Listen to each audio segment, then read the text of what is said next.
আচরণবিধি লঙ্ঘন করলে সব জায়গায় আপনি পারলে থামাই দেন। আজকে আমি ভদ্রতা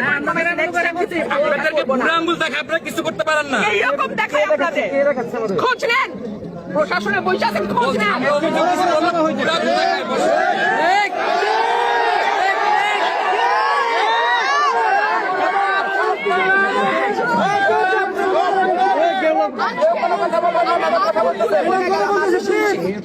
ভবিষ্যতে শুনবো না।